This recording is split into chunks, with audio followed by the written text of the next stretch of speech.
Think Ryan Poles is kicking back, feeling secure with $40 million in his pocket? Think again. The Chicago Bears are on the verge of a game-changing move for their offensive line, one that could unlock Caleb Williams' full potential. But what will it cost? And that's just the beginning. A legendary return is about to shake up the fan base. Will this move bring back glory or repeat past mistakes? Meanwhile, injuries are lurking, and the Bears might have a secret weapon in the slot for Caleb. But is this a brilliant tactical decision or a disaster waiting to happen? Bears fans, pay attention. The choices made in the coming days will decide whether Chicago finally rises as a powerhouse in the NFC North or sinks into another decade of disappointment. Turn on your notifications.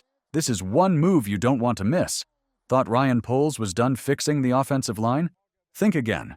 The Bears are making a serious push for Drew Dalman, one of the best centers available in free agency.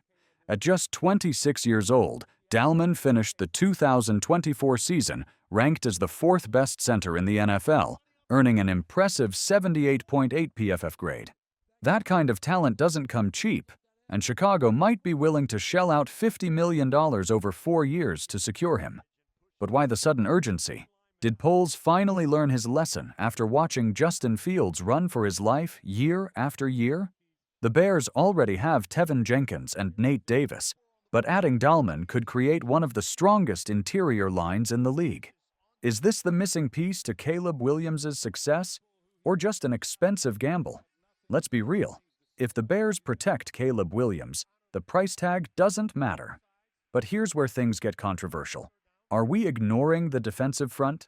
Yes, the offense struggled last season, but the defense also failed to generate pressure. What's the point of building a dream offensive line if the defense collapses under pressure? So, is Ryan Poles investing in the right area? I say yes. When you have a young franchise quarterback, every dollar spent protecting him is a strategic move. But if this backfires, it could be the biggest mistake of Poles' career. This isn't just about 2025. Signing Drew Dalman means building an offensive line that could dominate for the next decade. Imagine Williams with 5 seconds to throw, calling premium audibles, and leading a punishing ground game. But hold up. Atlanta won't let Dalman go easily, and other teams are in the race. Could this be the move that finally puts the Bears back in contention? Or is it too much money when we still need an edge rusher and a top wide receiver? Drop your thoughts now. Do you back this aggressive move, or is Poles making a historic mistake? Here's the news that's got Chicago buzzing. Are the Bears really considering bringing back Khalil Mack? Oh yeah, you heard that right. According to Albert Breer of Sports Illustrated, rumors are swirling that Chicago might offer Mack a deal worth $50 million per year. But let's pump the brakes for a second.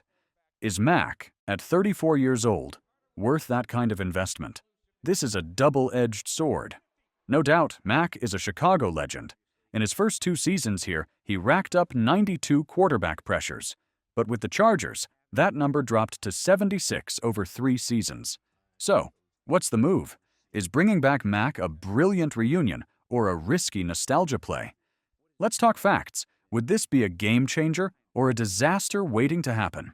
Make no mistake, Mack is still a beast. But let's be honest, in 2024, he only had 6 sacks. Is he slowing down? And let's not forget the cautionary tale of Von Miller. Buffalo spent $47 million for 3 years of 14 sacks and 15 missed games. Do we really want the Bears making the same mistake? Here's the issue. The Chargers have $83 million in cap space, while the Bears only have $40 million.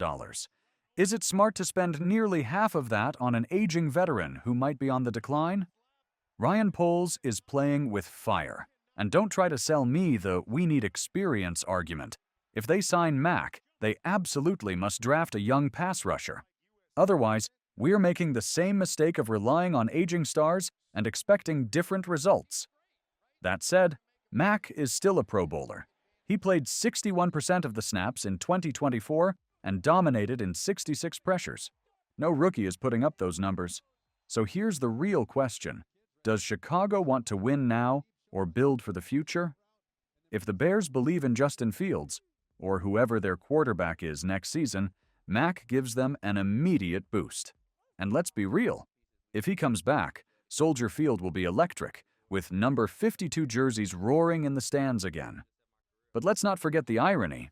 We traded him in 2022, and now he could cost us $15 million per year. Brilliant move, or just a giant circle of regret? Here's my take. If Mac signs a one-year deal, go for it. But if he's asking for 2 or 3 years, Poles better have an exit strategy. And if the Bears don't draft an edge rusher early, this move could go down as a historic failure. Now it's your turn. Would you spend $15 million on Mac or invest in young talent? Thought free agency was going to cut us a break? Think again. Hollywood Brown just re-signed with the Chiefs, and now Ryan Poles has a big decision to make. The Bears need a fast, experienced veteran. So who's next on the radar? Here's the big debate.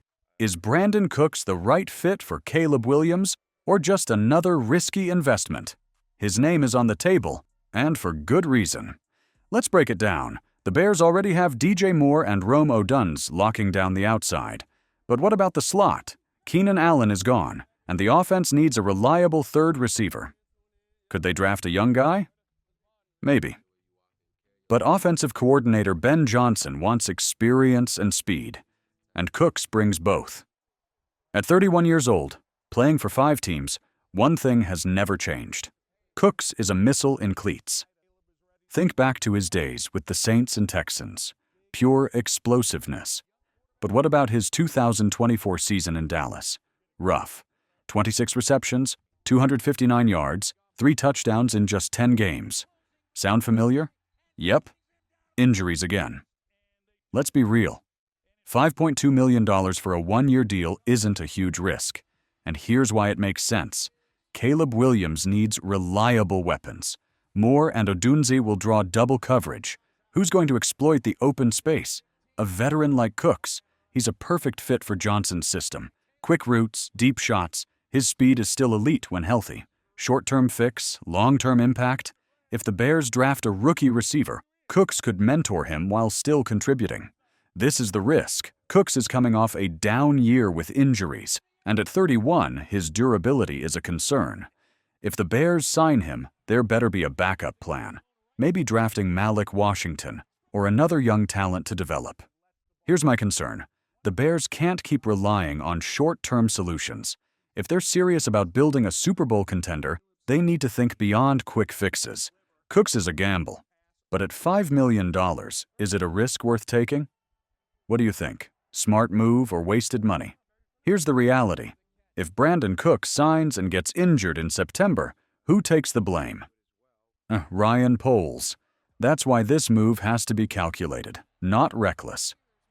So, what's the right play? Should the Bears trust Cooks as the ideal slot receiver, or should they take a chance on a young talent in the draft? This offseason has everyone talking, and for good reason. First, the biggest debate. Is it really worth spending $50 million on a center when the team still needs a top edge rusher and another receiver? Is Ryan Poles making a genius move? Or could this decision haunt his legacy for years? I want your thoughts. Drop your opinions in the comments now. But that's not the only massive decision at play. Khalil Mack, proven warrior or overpriced veteran. If the Bears invest $15 million per year in Mack, are they paying for leadership and experience, or should they focus entirely on young talent and build for the future? These choices will shape the future of the Bears, and your voice matters. That's why I'm inviting you to join this family. Subscribe to the channel, turn on notifications, and drop your thoughts with passion on every move. We're more than just fans. We're the force that drives this team forward. Are you ready to be part of history? Subscribe now, and let's make some noise this season. Thank you for being part of this community. See you in the next video. Bear down.